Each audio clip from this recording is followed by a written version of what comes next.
Well, hello. I am Joanna Clark with Blissful Baby Sleep Coaching, and I am so excited to be kicking off Women to Own Business to the Power of Three, Partner, Promote, and Support Women in the month of March with Lisa Duerre, who is a executive coach whose focus and passion is to help people achieve high performance without burning out. Okay. And the reason why I wanted her to be the first interview I did during the month of March to celebrate this Women's History Month and this passion I have for promoting other women-owned businesses is because women-owned businesses are literally the foundation of our economy. And Lisa is so brilliant in this area. And she has some amazing statistics to share with us. But here's the thing, you guys. Right now, from 2020, still rolling into 2021, there is no doubt that the combination of COVID plus motherhood plus any kind of workplace obligations you have is equaling burnout. It's equaling burnout. We're zoomed out, we're burned out, we're exhausted, we're overwhelmed, and it's a problem and it is catching up. So Lisa, welcome. I can't wait for you to share some statistics and get us understanding what is burnout and how to avoid it. Joanna, even you saying that, it just it settles on my heart. So listen, I am so excited to be here. I appreciate the spotlight on women-owned businesses and burnout, motherhood and COVID, all of it. So nothing's off the board today. We'll go through all of it. And my goal today is to add as much value to every listener so that they can have just even a 10% incremental change in their day-to-day life, because we all need you, right? We all need you. And most people don't even know they're burning out. Yes, that's the thing. In my conversations with Lisa, I was like, I know what burnout is, but I need to know more because it's possible. Lisa actually used the word burnout is sneaky. And I was like, what? So Lisa, give us some stats. Yep. And then let's talk burnout. Okay. So if you're listening and you're an employer of people, you should know this is okay. Get ready for this one. Okay. Burnt out employees cost an estimated $125 billion to $190 billion a year in healthcare spending. So let's just $125 billion to $190 billion in healthcare spending. Now, as someone that's burnt out, I can tell you, I think that's low. I know how many times I went to the doctor for chronic conditions that were actually part of burnout I didn't even get. I know what my medical leave costs, right? I can get into all of it. But if you're listening in and you're someone who owns a company or owns a division and you're caring about profits and employee well-being, pay attention to that stat because it's mind-blowing. And there are things you can do right now to get that lower. So that's one view, right? Yes, one view. Second view. Recently, there was a report out in, I think it was CBS News that, almost 3 million women have left the workforce since the pandemic. Now, I want to let that land because I don't even think I could write that down on paper and believe it to be true. Here's what I know. It's not all people getting laid off or restaurants closing. This is the combination of, Joanna, what you're talking about with all of the external pressure and internal demands that we are not able as a society to support. And so the choice is being made, whether it's at the company level or the individual level. 3 million women out of the workforce, that is going to have generational impact. This is no small potatoes. No, I absolutely agree. This is going to be generational impact. And what it means is that these women are choosing to leave because that is the last option in burnout, right? Yep. When you have burned out so bad that you basically have to just shut the door on one part of your life. Okay. And I know you have a third stat. Here's the third for all the moms, right? Because we all love our children. And I'm talking about moms of children of whatever age. But this statistic, I think, is so important with what's going on right now in our world. So this is a UCSF Benioff Children's stat, okay? So I got this yesterday. UCSF Benioff Children's Hospital has seen a 66% increase and the number of suicidal children in the emergency room, and a 75% increase in youth who require hospitalization for mental health services, quoting pediatrician, child psychiatrist, and emergency room doctors. That's where this data is coming from. Mm-hmm. Here's the thing I want to say really quick. This is not the doom and gloom news hour. This is not why Joanna and I are here. No. I really want to make sure we've got your attention so that what we're talking about, whatever lens you're looking at, whether you're a parent, whether you're an employer, whether you're an employee, or someone who's actually left the workforce because of this, I'm just excited to be here today to talk about solutions to these problems, because we all got to take action. You know, just like you're highlighting women-owned businesses, you're taking action. I'm so excited. Exactly. And so again, women-owned businesses, again, are the foundation of our economy. And if you're a woman-owned business and your children are suffering and they're needing to be admitted for mental health issues, it's affecting the moms. Yep. It's affecting the moms that are women-owned businesses. It's affecting the moms that are employees. It's affecting the moms that are employers or leaders in their organizations. Absolutely. And again, there's two parts of this. There's burnout and there's sleep underneath it. And that's why I wanted to bring Lisa on, because we have to start talking about the uncomfortable truths that have been happening for quite some time. But a year's worth of COVID living is magnifying these problems at such an accelerated rate. And it's a shame, because women have so much to contribute to the workforce, whether they're a woman-owned business or they're employer, or leader. And if they are the ones burning out, what are we going to do? So Lisa, let's talk about this sneaky burnout. Like, what is burnout? What's so sneaky about it? Okay, so I got the t-shirt. What do they say? Been there, done there, got the t-shirt. So I know from my own experience, and I know from the executives and companies that I support, people don't say, oh, I'm burning out. Now, on the outside, someone watching you, they can tell, but they don't ever talk to you about it, because it's like you're already testy. So let me paint a picture, okay?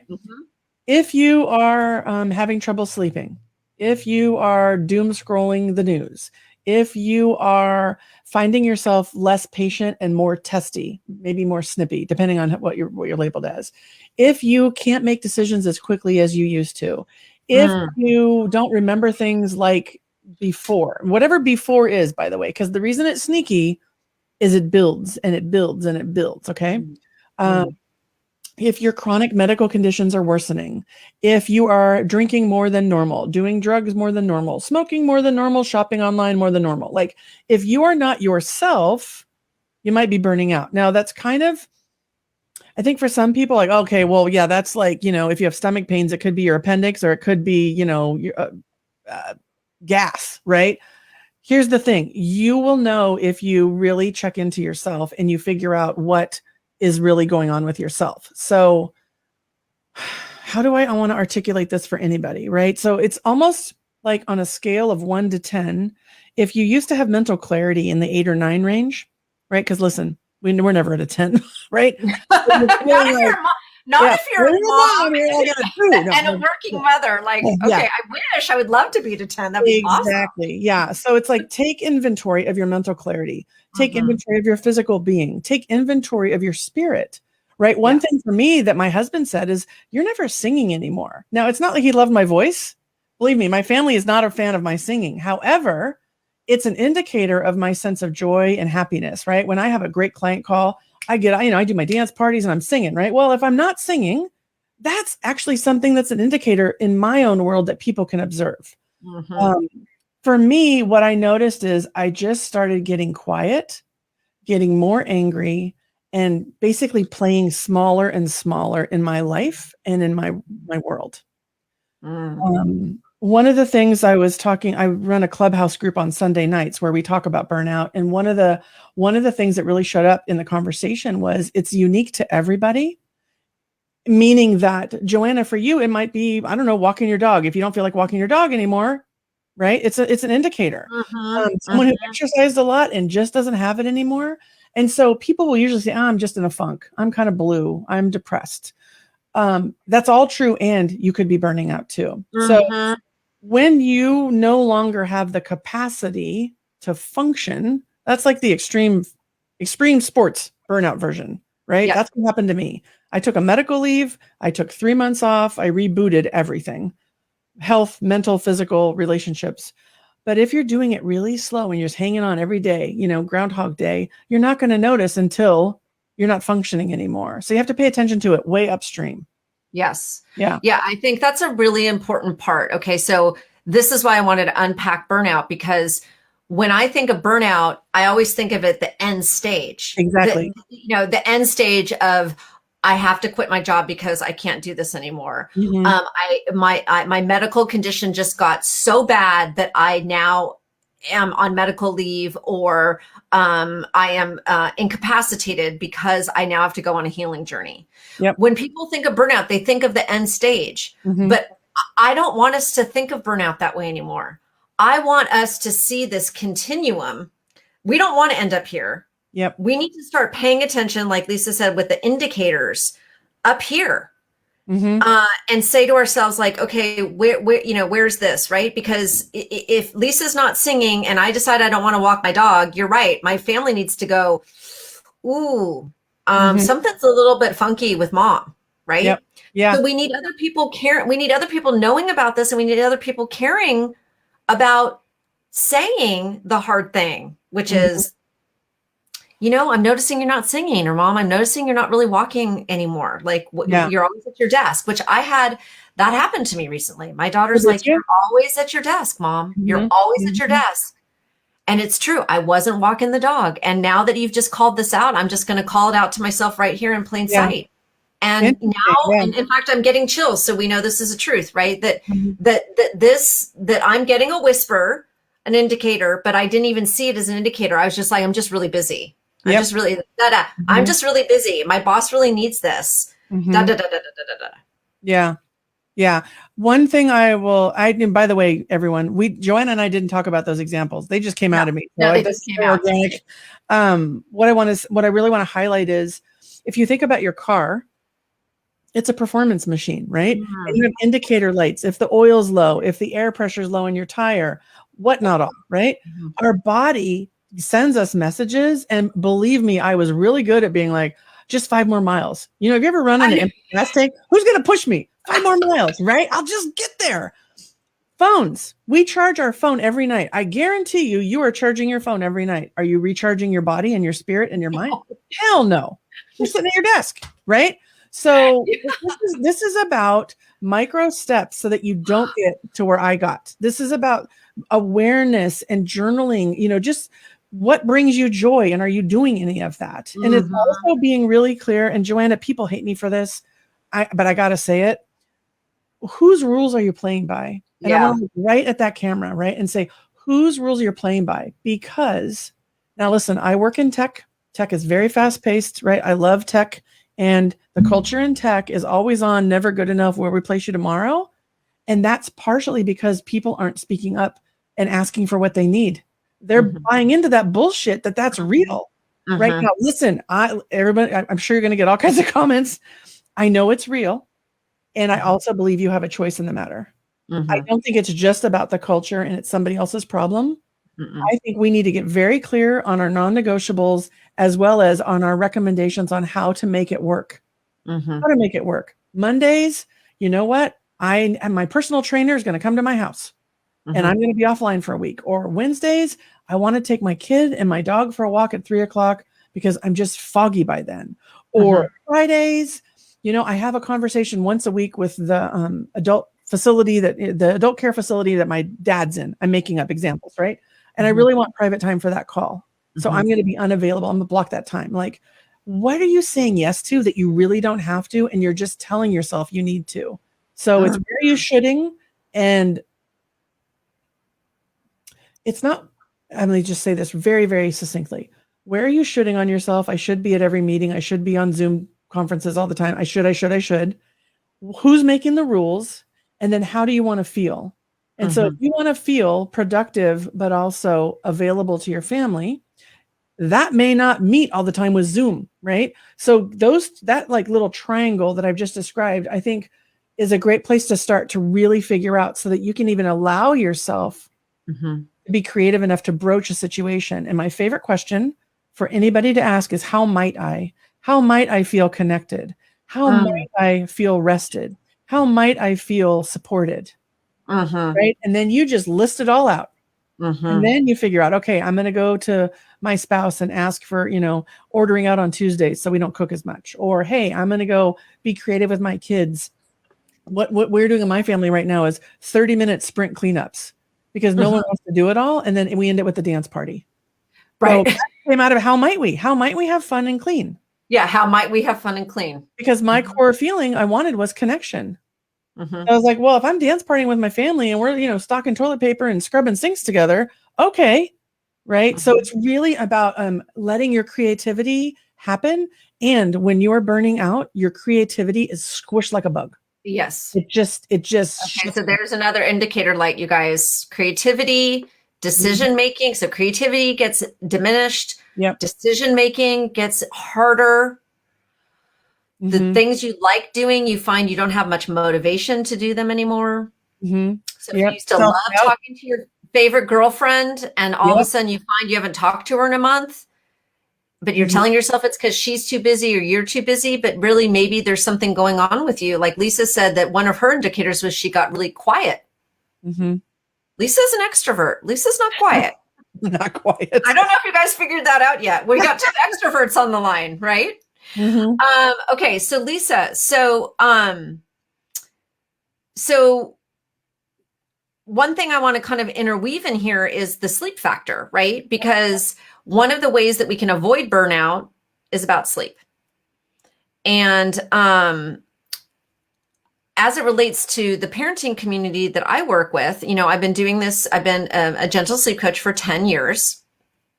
And I've lived in like 4 different US cities during these 10 years. So I've been involved in lots of different types of parenting communities. And I work with families all over the world. So I have families in Europe and Canada that I work with. So I get a lot of compare and contrast about what's really happening in the most innermost sanctum. And the thing that's the hardest is that when their child is not sleeping, whether it's a newborn, an 18-month-old, a 6-year-old, or a 10-year-old or up, moms are not sleeping if their children aren't sleeping.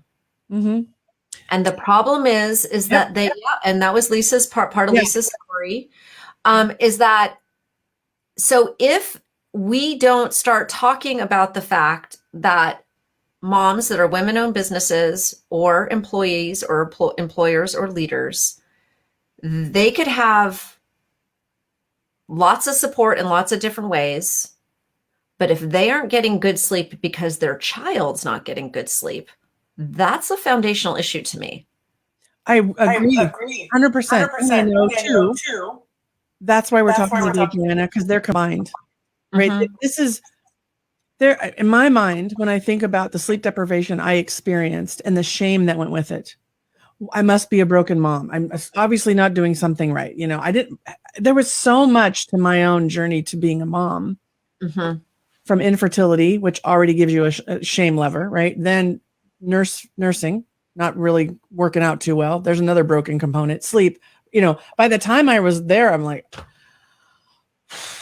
and then I'm trying to lead in an organization, right? And show up confident, and the confidence is like gonzo. And then how are you even supposed to even remember you had a meeting and bank your hair appropriate when you're just barely hanging on?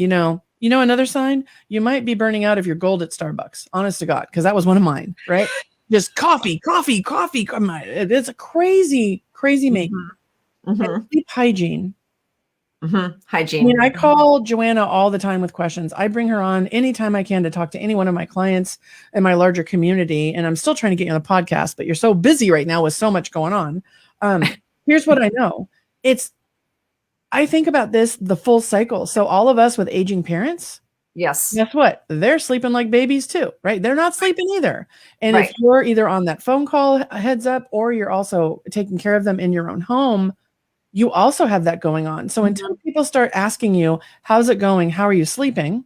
That's Mhm. a great question to figure out what's really going on with your people if they trust you enough to really tell you what's going on, right? You have to be the leader they trust, and you have to get really curious and then open the door for that conversation because that's Yeah. going to tell you a lot.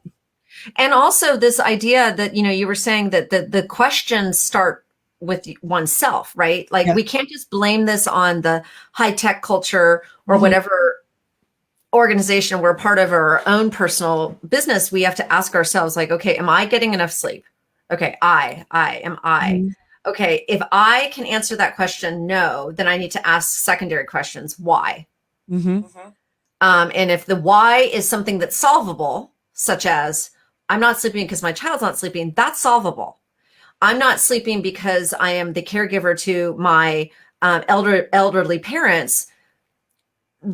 That one's a little bit tougher, right? But at Mhm. least you're starting to ask the question, what is underneath why you're not getting appropriate sleep? Now, if the why is I'm not getting good sleep because I'm staying up too late on Netflix and zoning out, okay, so then there's more, right? So there's always some self-reflection that goes in before you can make any kind of appropriate changes. But what I want anybody listening here that has a child that is not sleeping well, please know it is totally solvable. And we can do it without tears. We can do it without drama. It can actually be one of the most amazing bonding experiences with you, your partner, and your child.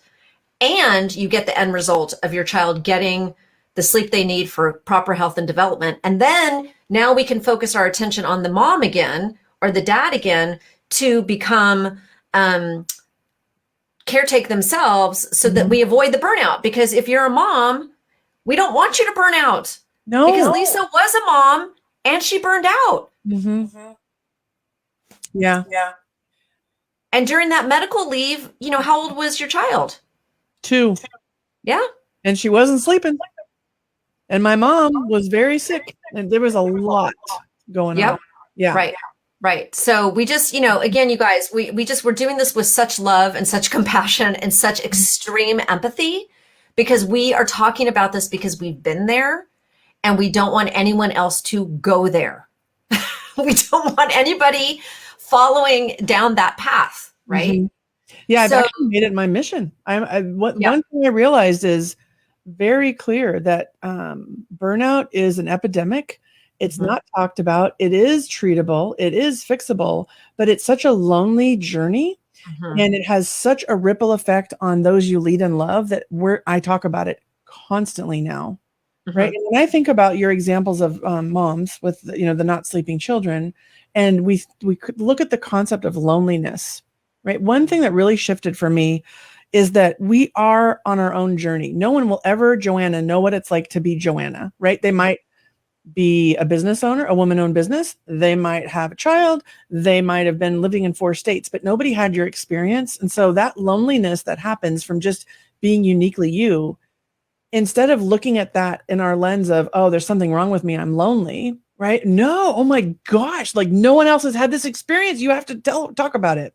Yeah. Loneliness, I think, that happens with burnout is if anyone realizes I'm falling apart, I'm just going to get canned. If anybody Yes. has a clue I'm not a good mom, they're going to judge me. If Right. anybody, if anybody, insert whatever, that loneliness is almost weaponized against you from a shame standpoint. And it makes it even harder to even ask for help or get into some sort of conversation to feel like, okay, I'm not the only one. Like that clubhouse conversations we've been having, people are like, Yes. oh, not the only one, right? Right. The Yes. interviews on the podcast I'm doing, it's amazing how everybody's like, oh, okay, yeah, I got to talk about it now. Yeah. So I just want to Yeah. encourage people. It's like the big reveal. It's like, let's talk Yeah, about this because the time is now. the time is now. So I Yeah. know the time is now, you guys. We want anybody that's listening to this, if this is not you, then hallelujah. But if you have a friend, a colleague, a boss that needs to hear what we're talking about, please, please, please just share, because Lisa and I really are on a mission to help in this way. So let's circle back to kind of the beauty of this W03 Movement, which again is like, in the month of March, women-owned businesses to the power of three. So how we can partner, promote, and support other women-owned businesses all month long, especially with like a big boom on March 27th. Just being really intentional all month long about what we can do to support women-owned businesses. So what are you thinking about, and what are you wanting to do in the month of March to with the W03? Joanna, it's such an interesting question for me because I feel constrained by your question. So I'm going to blow it up if that's okay. Yeah, blow it up. Listen, I'm going to just say it. As a woman-owned business, right? As a woman, we have to lift each other up. We have to connect. We have to communicate. So what I want to tell you is I do that. It's part of my DNA, right? I'm doing shout outs on social media regularly. Even on your promotion, I called out my photographer who took my headshot, the gal who does my cabbie clothing when I purchase from her. And I called you out, right? Because and call you out meaning highlight, shout out. Yeah. Because here's the thing. Giving a small business or woman-owned business a shout out in social media, that can change the trajectory of their impact. The trajectory of their impact. So I do this regularly. I will tag people on LinkedIn. I will send referrals. I invite people to my podcast. It's just in my DNA. But for someone who's like, what can I do? Maybe you're not a business owner. I don't care if it's your favorite hairstylist, if it's a third cousin who has the balloon bouquet business that's almost out of business because of COVID, or, a woman-owned, a CEO of a, Fortune 500. It doesn't matter. Making the decision to either buy from, highlight, or refer, to me, that should be a daily occurrence. Right. And I strive for that very much. Yes. And I agree. It should absolutely be a daily occurrence. And I feel I do live that. I am constantly, I'm a graduate of Scripps College, which is an all women's college in Southern California, part of the Claremont colleges. And so this has been deeply embedded in me from long ago. But I love this W03 movement because it's just, again, like we're talking about the hard thing called burnout. We're also talking about the hard thing called women-owned businesses need other people to be conscientious, intentional, and deliberate in partnering, promoting, and supporting each other. Yeah. All the time. Yeah. All the time. So I want all of you guys, in fact, let me put this in the chat. And thank you so much. We've got some people here. If any of you guys have questions or comment, we've got some awesome, I'll show you a cute comment that Sutre says, don't we wish we all had a battery warning indicator for Exactly. Yeah. I so hear this. And we really do. We're just not listening to it. Yeah. And Tammy says, great conversation. Oh, Tammy, thanks for being here. Right. So, so I'm gonna put in the chat how you guys can sign up to be part of this W03 movement, because the more, the merrier. And again, you guys, there's no financial thing here. Like literally, it's so easy. You can, do some shout outs on your social media. You can just make a conscious effort in the month of March to, if you've been, I don't know, you want to send your friend flowers, then go do it with a woman-owned business. I don't know, you guys just get creative. It's such an easy thing to do. I just put in here the link tree to W03 Connect, which allows you to join the Instagram and to do the quick sign up so you can get emails with some other inspirational ideas. And again, highly recommending that if you start getting into this in the month of March, and you want to post on your Instagram or Facebook, use the hashtags W03 Connect. So we know that you're out there. Yeah. I love this so much, Joanna. And Tammy and Sue for your comments. We just got to keep talking. And, one of the things I think about if I'm in burnout, it's like, oh, you just gave me one more action item, Joanna. Right? This isn't an action item. This is like, put your hand on your heart. Yeah. Close your eyes and think about somebody that runs a woman-owned business, and think about how can you best support them. It might even just be a text saying, I see you and I got you. How can I help? Right? This is not a to-do list.